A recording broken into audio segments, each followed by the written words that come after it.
Hello YouTube, here again through the magic of 90s technology converted into 21st century digital technology.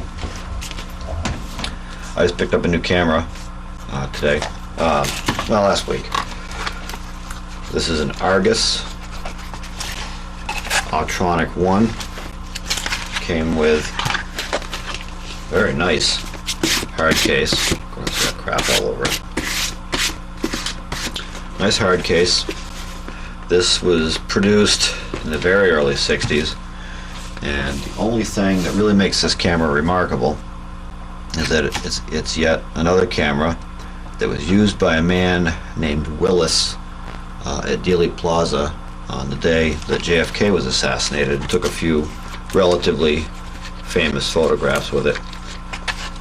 I decided to do a quick overview here. I have not put this one in the field yet. I haven't had a chance to use it, but I thought I'd cover some of what my observations are so far. As I said, it's got really nice, well-made leather hard case. There's more crap all over it. Anyway, this is probably the least user-friendly camera I've held so far. It's like a brick.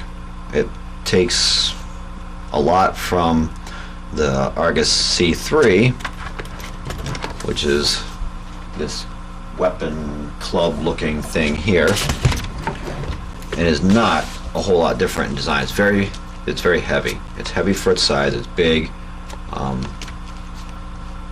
Nicest thing I can say about it is it has rounded corners, so it doesn't cut into your fingers. In its day, it would have been automatic. It would have had a selenium cell in this funny jeweled glass panel up here. I'm guessing from what I've seen so far that the selenium cell no longer works, which is okay because it does have manual settings. First thing, to load the film into the camera, you have a button right here that you slide up gently, because it is just a cheesy plastic little gizmo thing. Back opens up like that, and then it looks like pretty much any other camera of its time. You would tuck the film into this little gizmo. Alright, I won't buy it. This little thing here, it's got like a tab, and you crank it around that way. So it's not, I wouldn't think it'd be very awesome for loading film. It looks to be a little problematic if you don't get it on there right the first time. But be that as it may. It came new with an Argus f2.8 Cintar lens. And this one, the only defect in the camera is the previous owner etched his name and address into the top, and what looks like perhaps maybe even his social security number, which I've seen on a lot of cameras of that time. Other than that, the thing looks very, very nice. To use this, load the film in like I showed you. You'd advance the film one crank, and your shutter button is right here. Now, just like the Argus C3, which had its weird little wheel up here, which on this one doesn't work, you would turn this and that would adjust your focus. And this is the same way. You turn this, and you probably can't see, but as you turn it, you can see that lens go out and then back in, out and then back in. And being 60 years old, it works about as well as you would expect it to. It does have a spot for a shutter release. The thing that I found most peculiar with this is it doesn't give you any useful numbers like other cameras do. For your shutter speed, it gives you flash, scene, action, and 1/500th. Now, I went online to butkus.com and found the manual for this thing, and each one of these does have its own shutter speed. I didn't write them down, so I don't know exactly what they are, but you can find them easy enough. The flash spot has a specific shutter speed. The scene spot has a shutter speed. The action spot has two shutter speeds, one at the beginning of the dash and one at the end of the dash, and then of course the 500th. The bulb function, which is not marked on here, is found simply by twisting that knob just a little bit further until the red dash is directly under the word that says flash. So I wouldn't call that like super handy, but it is what it is. And for the aperture, it doesn't give you useful numbers either. It's numbered from 3 to 9, and then there's an A for automatic function. So it can be automatic and it can be manual. You would really need to write all this stuff down and have it with you if you're going to take one of these out into the field. The shutters, the ASA or ISO speed is on the underside of the lens barrel. And a little tab here that you push in, and you turn this ring. So you almost have to do this two-handed. You got to hold, because otherwise this whole thing will turn. Press that thing in, and you can turn that red dot around to, back in those days, 10-speed film, all the way up to 400-speed film, which must have been Roadrunner fast back in those days. And also on this, on the focusing knob, I am not exactly sure. I didn't really understand what I read in the manual. I didn't read it thoroughly. I just very much skimmed over it. These are flash numbers.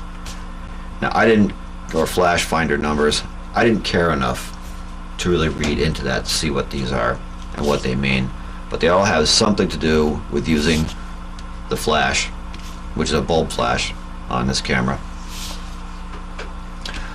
This one, I lucked out and it works. Shutter works fine. If I set, I can start at a 500th of a second and it seems to work fine. Set it about midway and it seems appropriately slower, and then I set it down to flash, which is its slowest shutter speed. That seems very slow too. And you crank it over to where it's not marked bulb, and the shutter stays open. So I had to do nothing to this when I got it. So I'll be interested to see when I take this into the field what it can do. I just think it's a cool camera. It's a well, kind of indirectly a piece of history, because that man Willis did take some pictures of this at Dealey Plaza the day John Fitzgerald Kennedy was killed, and you can find those online if you look hard enough. I didn't write down any websites, but if you really care, you can find them. The man's name was Willis. To rewind the film, there's something kind of nifty. To rewind the film, you've got this nifty little weird tab, and you have to get your thumb under it, pull it up, and then lay the thing down, and you have to pull that lever out, so it's like that, and then you can rewind your film. And then you push that back down inside,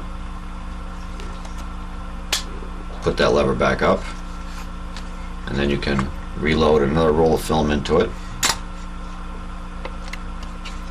and there you have it. You're ready to take pictures like a decided amateur in the early 60s. There's nothing really else I wanted to discuss about this. I just wanted to give you a quick look at it. It is a neat camera. It's unique in appearance. Its function is, while not user-friendly, is interesting. This This Argus f2.8 Cintar lens is also correct for the camera that that man Willis used in Dealey Plaza. It's a rangefinder, and the rangefinder appears to work on this. I haven't taken, like I said, I haven't taken any pictures with it yet, but I imagine most, if they aren't abused, are reasonably accurate. But as I said, if you have one and you want to take it out, go on Butkus, look up the shutter speeds that correspond with the not terribly user-friendly written descriptions. I suppose if